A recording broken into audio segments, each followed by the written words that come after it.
ఆళ్లగడ్డలో రా కదలిరా బహిరంగ సభలో చంద్రబాబు నాయుడు తీవ్రస్థాయి ఉపన్యాసం ఇచ్చారు. నంద్యాల జిల్లా ప్రజలు జోరుకు వైసీపీ ప్రభుత్వ పతనం ఖాయం. ఈ జనసునామీ చూసి తాడేపల్లి పిల్లి వణుకుతోంది. నంద్యాల జిల్లాలో అన్ని సీట్లు గెలవబోతున్నాం. 5 ఏళ్ల వైసీపీ పాలనలో యువత నిరుద్యోగులుగా మారారు. వైసీపీ పాలనలో రాష్ట్రం ధ్వంసమైంది. ఈ రాష్ట్రానికి మళ్ళీ స్వర్ణయుగం రావాలి. రాతియుగం వైపు వెళ్తారా? స్వర్ణయుగం కోసం నాతో వస్తారా? అనర్హులను అందరం ఎక్కించి అనేక బాధలు పడుతున్నాం. భస్మాసురు లాంటి నేతను తెచ్చుకుని కష్టాలు పడుతున్నాం. ఒక్క ఛాన్స్ అంటే అందరు నమ్మి జగన్ కోటేశారు. జగన్కి తెలిసింది రద్దులు, కూల్చివేతలు, దాడులు, కేసులే. ఒక్కసారి అని కరెంటు తీగలు పట్టుకుంటే షాక్ తప్పదు. నందికొట్కూరుకు 650 కోట్లతో మెగా సీడ్ పార్క్ తేవాలనుకున్నాం. ఎమ్మిగినీరులో టెక్స్టైల్ పార్క్ని అటకెక్కించారు. ఓరకల్లుకు 15 నెలల్లో విమానాశ్రయం తెచ్చాం. 6000 మెగావాట్లతో సోలార్ పార్క్ తెచ్చేందుకు ప్రయత్నించాం. రాయలసీమలో అన్ని వనరులు ఉన్నాయి. రాయలసీమలో నీటిపారుదల ప్రాజెక్టులు మొదలుపెట్టింది ఎన్టీఆర్. రాయలసీమలో నీరుంటే రత్నాలు పండుతాయి.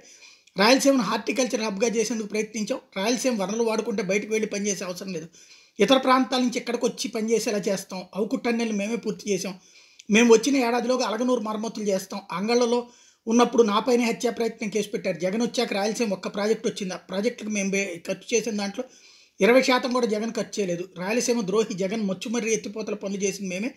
రాయలసీమకు 350 టీఎంసీలు నీరు ఇవ్వాలనేది నా లక్ష్యం. గోదావరి నీటిని బనకచెర్లకు తేవాలనేది నా ఆలోచన. నీళ్లు ఉంటే చాలు. రాయలసీమ రైతులు బంగారం పండిస్తారు. రాయలసీమ రైతులు పండ్ల తోటలో కూరగాయలు పండించాలి. రాయలసీమకు 90% రాయితీతో డ్రిప్ ఇరిగేషన్ ఇచ్చింది మేమే.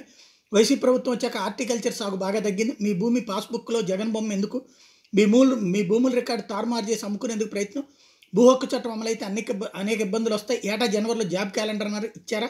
మెగా డిఎస్సీ అన్నారు, ఒక్క నోటిఫికేషన్ ఇవ్వలేదు. ఈ ప్రభుత్వ వేధింపులతో అమర్రాజే జాకీ కంపెనీలు పారిపోయి తిరుపతిని ఆటోమొబైల్ హబ్ చేయాలని అనేక కంపెనీలు తెచ్చా. కియా పరిశ్రమ తెచ్చిన గంట మాదే.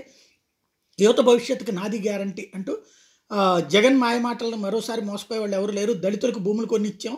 ఎస్సీ వర్గీకరణ చేసి అందరికీ న్యాయం చేశాం. కేంద్రం కూడా ఇప్పుడు ఎస్సీ వర్గీకరణకు చర్యలు తీసుకుంటుంది. జగన్ షర్మిల గొడవపడి మాపై విమర్శలు చేస్తున్నారు. వైఎస్ రాజశేఖర రెడ్డి నా స్నేహితుడు, జగనన్న వదిలిన బాణం ఇప్పుడు ఎక్కడ తిరుగుతోంది? తోడబుట్టిన చెల్లికి ఆస్తి ఇవ్వకుండా గొడవలు పెట్టుకుంటారు. తిరిగి మాపై ఆరోపణలు చేస్తున్నారు. వివేకాన్ని హత్య చేసి అనేక డ్రామాలు చేశారు అంటూ తీవ్రస్థాయిలో విరుచుకుపడ్డారు.